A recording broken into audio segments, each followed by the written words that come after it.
Okay, guys, just a few last touch-up things for these zombies. I've already done some of the work just to keep this tutorial down in time a little bit.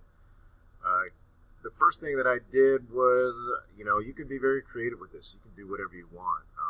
What I did was I went in and I found this guy, zombie. I don't even know if that's a mask or real or not real, obviously, but makeup guy. But I liked his ear. I wanted to integrate his ear, put it over my ear, so I brought that in and I did that. It's not perfect. I would still go in and touch that up. It looks a little bit purple for some reason, but this is what we had before. This is what we have after. I did a brightness, contrast, color balance, and levels adjustment layers to it to try to get it to fit right. I still think it's a little bit too bright. So you can always go, that's the great thing about adjustment layers. You can always go back in to that adjustment layer and go to your properties. And again, I like to zoom in so I can get the ear out of the way or whatever it is I'm working on. Go to properties and I can take that brightness down quite a bit. Again, still a little bit purple, but I would do, go back to my color balance, for example. Maybe take some of that red down a little bit and try to get it just right. It doesn't have to be perfect. It looks a little bit dark now. So again, going back and forth between adjustment layers is really important. The other thing that I did was I went online and I looked for splatter brushes. Okay, so on Brush Easy, if you do a search for splatter brushes, you'll get this download, which contains a bunch of splatter brushes, which are pretty cool. For me on the PC, it didn't take too much time, maybe 5 minutes to get it downloaded and unzipped and installed. Remember, when you want to install the .abr file in Photopea or Photoshop, you have to go to the brushes, click on this little arrow, and then click on this arrow over here and go load ABR, in which case it'll take you to an Explorer where you can go find splatter brush ABR. So that's what I use, and I was able to create this blood down here. I turned it into hard light because I didn't like how flat it was. Remember, don't paint flat things onto your three-dimensional surface. It just doesn't look right. You have to try to tweak it a little bit to make it look like it works in that space. You can always try playing with opacity of that layer as well. In this case, I don't like what happens when I start taking it down. I mean, it's okay right there, but once we start going away, it just looks like it's sort of a ghost layer, and that's not what we want either. Okay. So these brushes, again, if I have my brush tool selected and I just right click on my canvas, they're really high res brushes, but if they start like way down here, and there's a bunch of cool ones. Look how the number down here is the resolution, which means as soon as you click on that, it's going to load it, and it could take some time, especially on a Chromebook, so be careful with that, but it pays to play with it. If I go to like the 744 one, it's already got a nice sort of splatter on it. I can create a new layer. I can even put it on my face. Remember, open brackets, close brackets. You can go to brush options over here and rotate the angle. So as it's on the screen, it'll rotate so you can get it to fit on the three-dimensional face that you want it. So if I just click on that, that looks terrible again because it's super flat. It doesn't match the lighting, where it's super light over here and super dark over there. So again, that may not work. It always pays once again to try using different blend modes to see if anything looks good, and then in the end, if it doesn't look good, you can delete it. That's actually not bad. It just looks a little bit too vibrant. It doesn't really look like it belongs. Again, you can play with opacity a little bit, take that down,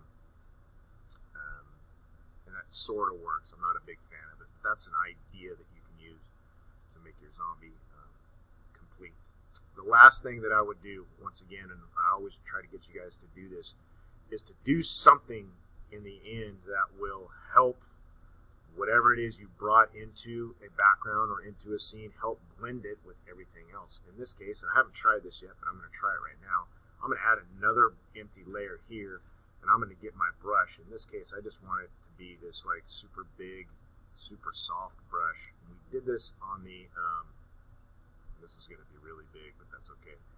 We did this for the Dragon project, in which we sort of sample the light over here, in which we get this, I'm going to try to get this like golden color here, and I'm even going to make this bigger.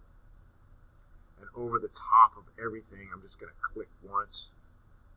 And it looks awful, right? I get it, but again, if you just take the opacity opacity way down, it creates this glow effect that actually blends over the top of this guy. It may work, it may not. Again, you can always try to play with blend modes and see if that does anything. In this case, I would be surprised. But anything you can do to help blend over the top, that looks pretty crazy, over the top of your work, and that might even work right there. And then go and hide and show and see the difference. There's a subtle change right there where this side of my face turns sort of this yellow, and I sort of like that, and that'll work for me, okay? And then the last thing to wrap this up, and I am looking for a JPEG for you to submit. The last thing to wrap this up is always make sure you save your PSD file. So I'm going to go to File, Save as PSD, go to where I was playing with them, go to Parley Demo, and I'm going to change this to 4, just to create a new copy of the document with all the changes that I had in there, and click Save. And now that I've saved my final PSD, in case I ever want to go back into it, I have all the layers. I have all the adjustment layers. I can go back in and tweak things if I really don't like it in the end. But in the very, very end, we want to flatten the thing, so I right-click on any layer and go to Flatten Image. Sometimes you'll see things adjust a little bit when you flatten it, so keep an eye out for that. And then what I'm going to do is go to a filter, right? Add a filter. Remember, you can, if you really want to get sort of crazy, you can render lens flares. In this case, I don't suggest it, but that also helps tie in the work. You can take the brightness down, just make it subtle. That's sort of cool. Let's just leave that for now. But again, beware of the lens flares. They are considered in the digital art community as sort of a cheesy token add-on, so be very careful with how you use them, and understand it doesn't create a new layer. It adds pixels right over the top of these pixels, so there's not a whole lot you can do after you save this other than going back to your PSD file or just undoing lens flare here. But I'm going to leave it for now. And then the last thing I'm going to do is I'm going to go and I'm going to add just a little bit of noise over the top. I always like to use monochromatic to get rid of those colorful specks, and I take the amount way down. And again, I can click on preview on and off, and again, that helps everything look like it belongs in the same scene. So now I go to File, Export as JPEG. Some of you, we want to always have the highest quality of 100%. Some of you are still having trouble saving with the correct naming convention. So if I was in period 1, PER 01 underscore Parley underscore J underscore zombie. And that's it. It's very simple. It's a very simple formula that many of you need to continue to follow. So make sure you submit that on time today so we can get to other things starting tomorrow.